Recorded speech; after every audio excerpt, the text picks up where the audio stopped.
Howdy, and welcome to ALED 481. Y'all, do you know what this means? This means that you're one step closer to graduation, which for some of you is super exciting and for some of you is super nerve-wracking. It's okay. It's okay. We're here to walk this path together, this journey towards success. So for some of you, that graduation date may be next month. For some of you, it may be December. Some of you snuck in early because you've taken all your core classes and you may not be graduating till May. That's okay, all right? But the point is, you can see the finish line. You're almost there. And think about over the past 3, 4, 5, 6 years, maybe. There's no judging. All of the leadership knowledge you have gained, right? So what I'm excited about is that this is the class you get to take all of those ingredients that we've given you and put it into your stew pot and let it cook and come out with just an amazing meal, right? We're going to have an amazing meal of leadership theory. You're like, oh gosh, Dr. Jen, still corny. Okay, that's who I am. Now, there's lots of objectives for the course. I want to let you know my objective for the course before we talk about the official objectives. Look, y'all, I am a Fighting Texas Aggie class of 02. Whoop! And I have a degree in ag development. Now, what in the heck is ag development? It is the precursor of ag leadership.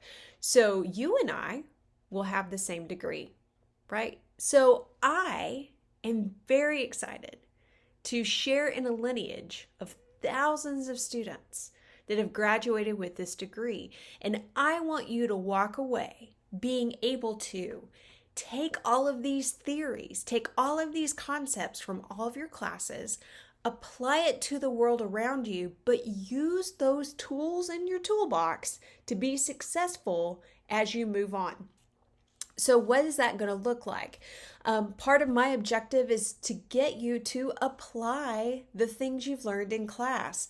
So I'm going to tell lots of stories of people 1 year out, 2 years out, 5 years out, 10 years out, 20 plus years out, which kind of makes me gag in my mouth a little bit that that's me now, but that's okay. That you can utilize this information to become even more successful. So many people learn leadership trial by fire, and you guys don't have to do that. You've already learned the theory. You just have to apply it. So I'm very excited. So that's kind of my objective for you to be able to remember, regurgitate, reuse, have access to all this information, and then use it in a positive way going forward. Now, the technical course objectives listed there on the syllabus, which I know that you have taken a look at, right? Yeah? Okay. First, articulate your personal leadership philosophy. Now, depending on who you had for 202, you might have had an assignment that said, hey, this is how I conceptualize leadership in this specific context. Well, to me, seminar is the bookend for 202, right? Intro to leadership versus senior seminar. And so you're going to have the opportunity to say, all right, now that I've sat through all of these classes, what do I truly believe leadership is? Is it contextual? Does it change? Or am I who I am? Am I a relationship-oriented leader and I'll be that way until I die? Am I an egoist and I'm okay with that and I've embraced it and that's who I am, but I know there's a difference between self-interest and selfishness, and I don't want to be a selfish leader, but I'm okay with being an egoist leader who may be a little bit egocentric. So all of those things that you've learned about yourself through 301 and strengths, all of that is going to combine into what you believe leadership is. Because if you do the Google, right, and you Google leadership definition, there is over 2 billion, with a B, answers to that definition. Well, you get to add your answer to that too. What do you believe effective leadership is? So we're going to work through that as we go through this semester. Truncated semester, right? Yay for 5 weeks. All right. Then Again, and this is very similar to what I want you to do for my objective, is to apply those leadership philosophies to the world around you. So the great news, and those that sat through ethics with me, you know I say this all the time. The great news is the world is a dumpster fire, which gives you the opportunity to make positive change, right? You can take a look at different things that are going on in the world around us, and you can make it better. So whether it is a war in a foreign country, you can look and say, all right, I'm going to analyze the leaders of these two warring factions. This leader is this type of leader. This leader is that type of leader. Now, what kind of followers do they have? Are they blindly following the leader, or are they more engaged? According to Kelly, they're more effective. Or if you're thinking about situational leadership, what D level are they, right? You can take a look at these things in the world around you, however you get your news, and you can apply these theories. You know, you're binge watching The Office on Comedy Central or Rex and Park or any of those fun shows. You can find the leadership and you can say, all right, why is Michael such an effective leader in this area of The Office? Or why is Ron Swanson the perfect antithesis to Leslie Knope in Parks and Rec? And how do those two different leadership styles inspire their followers and help them be more transformational? So all the things that you can use around you, whether it's actually things going on at work, books you're reading, shows you're watching, the news and the world around you, you can apply these philosophies, models, and theories to what you're doing, right? Because we know as adult learners, the more we apply, the more we use, the better we are. So I also want you to use this to analyze situations, and this is going to help you in your career, right? You have started looking at that next chapter in your life, that next stage. And so these things will help you advance your career faster, find a position that you are really good at, that you find satisfaction in. This will help you with relationships. This will help you with how you parent. All of these different theories can really have an impact as long as you take the time to synthesize and apply what you've learned.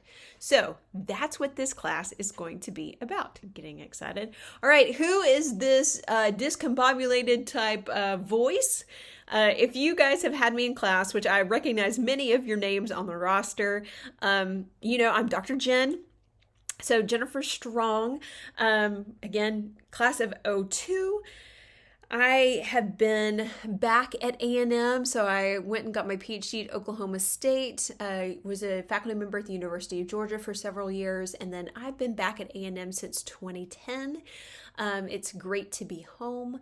It's great to be back into a class that has changed a lot since I was a senior, and to see that it is really a course now that serves and helps you more.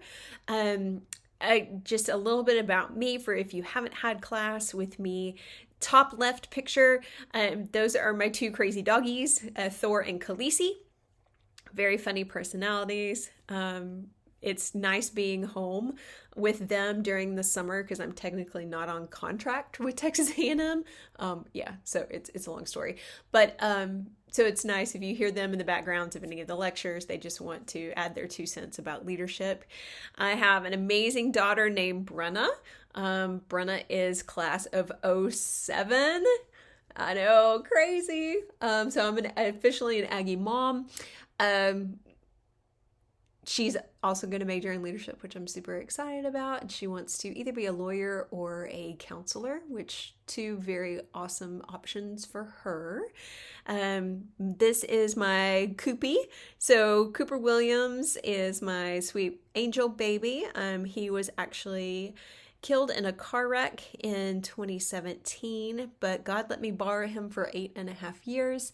Love this kiddo. Talk to him every day still. He'll come up in some of my stories, but just an awesome light in the world. And I'm sad that he's not with us anymore. Speaking of people not with us anymore, that top right-hand picture. This is Joe and Chris Townsend. Some of you guys know I run the Dr. Joe Townsend Leadership Fellows program. We lost Joe a couple of years ago, around this time, actually. and miss him every day. But these two people were my mentors at Texas A&M University. You'll hear a lot about Chris in the mentoring lecture. You'll probably be like, oh, I'm so overhearing about Chris. Love this woman. Talk to her at least 2 or 3 times a week still. Just a huge important factor in my life, both of these people. And another important factor in my life, not just Reveille, but my amazing husband, the other Dr. Strong. So Dr. Robert Strong, who is also a professor in ALEC with us. He doesn't teach undergrads very much anymore. He mostly teaches graduate students, but he is not only very humorous, he always keeps me laughing, but he's ridiculously intelligent. So it's pretty cool to be able to spar with somebody like that all the time. So that's me. We also have a TA helping us out with grading. So you'll be able to interact as well. Okay, looking at text, what do you need?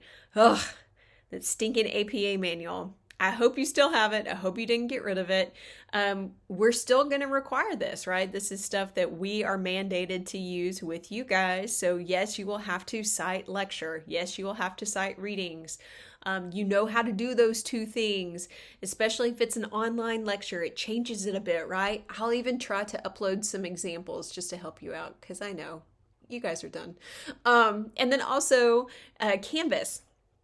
So every module, every kind of week within the module has assigned readings. Some of them are full out journal articles. Some of them are quick and dirties, I like to say, from like Harvard Business Review, Fast Company, things like that.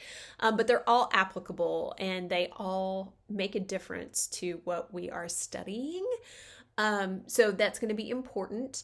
Also, your lecture notes are going to be imperative. So you will need to make sure you take notes on the lecture as we go through. This will help you on the next slide when we talk about assignments. This will help you be successful not only on the assignments, but they're also a good resource to have. Other texts you want to have close to you would be any books that you kept from your core classes. Now, I know all of us that teach the core classes, which is 202, 301, 340, 424, and 440, have told you, keep the books through seminar. You're gonna need them. I also know that you guys are cheap and you sell them back because you really want, extra money for beer or a steak or whatever it is. Again, no judging, because I used to do that too. The only time I'd actually have a legit meal was at the end of the semester and I'd sell my books back. But you need to have your notes. If you did not keep notes, then you need to find someone who did keep their notes because it is going to be essential for your success in this class, especially on your last assignment. So we're going to help as much as we can with supplementing those things, but you need to also have access to those things to be successful. So let's talk about the assignments. All right, you've got 2 papers and 3 quizzes. So we are taking 15 weeks of information and shoving it into 5. Yay! Happy summer class. So the first thing you're going to have, your first paper that's going to be due is going to be your leadership philosophy paper. So this goes back to that first course objective of being able to articulate that philosophy. So there's specific things within that paper that I'm going to ask you to do about your view of leadership that actually comes from this class, because we're going to have a lecture about the different views of leadership. We're going to talk about that philosophy. We're going to talk about some of these different theories that go into your philosophy. You're going to have to go back and say, which are the ones that I really liked and how am I going to use this moving forward? So that's going to be your first paper. You're going to have 3 quizzes. Now, listen up.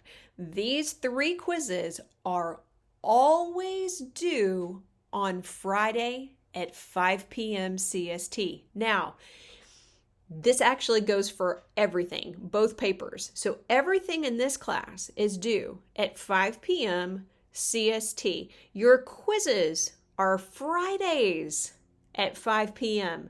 CST being Central Standard Time or College Station Time, if you will. So I get some students that are like, oh, it's an online class. I should have until midnight. Let me tell you why I don't do that. 1, the help desk is never available at midnight. So when inevitably something screws up, you are also screwed. And so I don't want that to happen to you. If we have everything due by 5, that means the help desk is there and they will be able to support you. I will be there online and be able to support you because at midnight, y'all, I'm old. I'm in bed. I'm sleeping. All right. So 5 o'clock is our magic hour. I also know some of you guys may be traveling. You need to think about where you're going to be. And if you're in a different time zone, you have to make that adjustment. Okay. Make sure that happens. Now, these quizzes, you're going to have 30 minutes to take the quiz. So if you log in at 4:45, that means you have 15 minutes to take the quiz. So you should log in at least 4:30. I would say way before that, but you're going to have 30 minutes to take the quiz. It shuts down at 5. If you have alternative testing, so if you have some extra time, you need to build that in at the beginning because this thing will shut off at 5. So if you get, time and a half, that means you get 45 minutes, then you need to start at 4:15. Canvas is very unforgiving when it comes to time. Make sure that you have a legit connection. So don't just like randomly pull over on the side of the road to some McDonald's and think that that's going to probably work. I will tell you that they are a mix of questions. Your first one is actually 3 essay questions. In these essays, I do not need you to cite an APA, right? Will you have to bring stuff back from the readings? Yes. Will you have to talk about specific things in lecture? Yes. But do you have to actually cite? No, right? Nobody has time for that. When you're putting together your answers, if you guys have had me in class, you know I say this quite a bit, you're going to make it like a good skirt. You're going to have it long enough to cover everything, but short enough to keep it interesting. Don't baffle me with BS. Just answer the question succinctly. We got 45, I think, of you guys in here. And so that's a lot to grade. So we don't want to have to wade through all your just filler to get to the actual meat. Give me the meat and potatoes up front. That's what I want. Okay. Your last paper, your organizational analysis paper, it is worth 150 points. So almost half of your grade is this last paper. Now, the good news is it's already up. It's already available. You can take a look at what I'm going to look for. But I'm going to give you just a little quick overview. I want you to pick an organization. Now, if I was writing this paper, I would pick the organization that I want to go work for. So some of you already have jobs lined up. I would choose that organization. Some of you may have dream jobs that this is what you would love to do. Find that organization you really want to work for or are going to work for. And then you're going to break that organization down with at least one concept from every core class. So in 202, you're going to look at this organization and you're going to say, do they follow the RLM, the relational leadership model? From 301, you're going to look at vision, mission, and values. Is the vision created well? Is it actually written the way it's supposed to? Is the mission the core reason why we're here? What are the values of the organization? How does that align with your personal values? You're going to look at the leadership styles from 340 of the CEO. Are they more relationship? Are they more task? Where do they fall on Blake and Mouton? Are they transformational? Are they a servant leader? All these different types of leadership theories that we talked about in 340. In 424, you're going to take a look at the organization in whole. You're going to say, what is the biggest ism that's guiding it? Is it egoism? Is it utilitarianism? Is it altruism? I will tell you, let me just say this real fast. So many students put that their organization is altruistic. That is just a bunch of crap on a cracker. If they are trying to make money, they are not altruistic. They may lean towards utilitarianism, but they're in it to make money. That's their bottom line, y'all. Okay, so I'm just saving you some points there. Soapbox off. All right, now 440, you're going to talk about change. Have they gone through a change? Now, if your organization is more than a few years old, they've been through a change. COVID changed this world, maybe for the positive, maybe for the negative, still yet to be seen. But you're going to talk about a change that this organization has gone through. What model did they use? How could they have done it better? You see? So every one of your core classes, you're going to bring that info back in and you're going to analyze that organization based on it. Right? This is cool. We're getting at all these different objectives. So moving forward, how to be successful in this class. So this is man, I know I've taught it several summers in a row. I can't even remember how many summers. What students have told me is that kind of how I have it structured there's 3 different modules. The first module is about kind of getting our bearings back, understanding where we've been.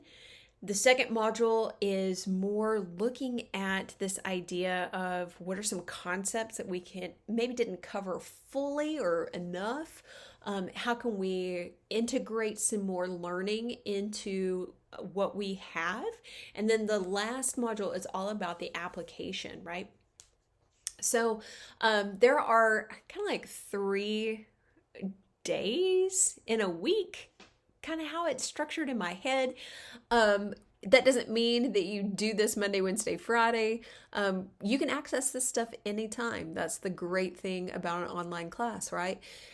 So I would have all of the readings read, all of the lectures listened to, and all of your notes written by probably Thursday, because that'll give you Thursday to review, to think about it, to ruminate on it, and then you're ready to take your quiz on Friday. That's probably how I would do it in order to be successful.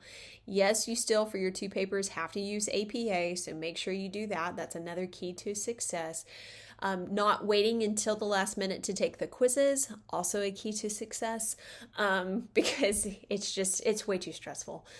So go ahead and take that Friday morning, take it Thursday afternoon, take it Thursday night, whenever you want to do, but just get it done on time. I am here via email. You can email me through Canvas, or you can email me at the email on the syllabus, which is the dr.jen with 1 N at tamu.edu. That's probably going to be the best way to get a hold of me. I will Zoom with you if you want to talk, since I'm really not on campus. But we can make this a really cool experience as you go through. I want you to be successful. We want you to be successful. We want you to go out and change the world and make this a better place.